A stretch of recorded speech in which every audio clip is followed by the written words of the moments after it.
Here's my thing. I love Uber. I'd rather have Uber than Lyft. As a consumer or as a stock picker? As both, right?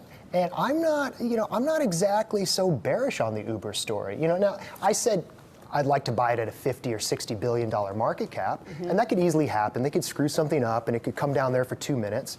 I think that when I look at these analyst notes, the first thing I see is this big reliance on the concept of autonomous vehicles in 5 years. I don't get it. It's not going to happen, people. Right. Nobody wants that. The technology isn't there. Yeah. Nobody in Albuquerque is going to be driving autonomous vehicles. I saw one in Vegas last weekend, and there's still a person in there, and people just look at it as this sort of this gimmick. And you know what?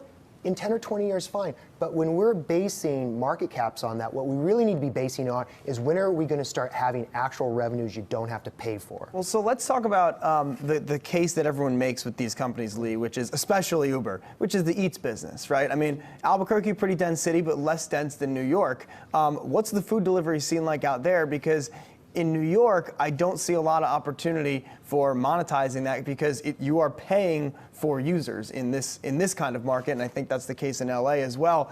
What really is this market like? Because I think, at least a third of Uber's valuation right now is pretty much in food delivery. And the thing people are most excited about. Yeah, they should not be so excited. Number one, in Albuquerque, only the crappy restaurants are on Uber Eats because of the cost. Yep. All the good places, you still have to use Grubhub, which is more expensive. I don't think, that's kind of like when you hear Lyft getting into scooters and stuff like, I don't want any scooters, right? I think that's lost cause. But I think the Uber Eats is going to disappoint. And also, when you remember last week when all the restaurants were doing their earnings, and they were blaming delivery, right? Delivery disrupts, so it's like, well, maybe I'll try someplace else. But the other thing, you look at a place like Panera, right? You look at a place like Blaze Beef, they're going to do their own deliveries so they control their margins, and so they're not, it's not like the Amazon effect where you're just, Uber kind of runs the deal. So I think you're going to see a lot more competition where these places are going to provide their own delivery. It's going to eat Uber's lunch. Especially if it's autonomous. You can figure it out.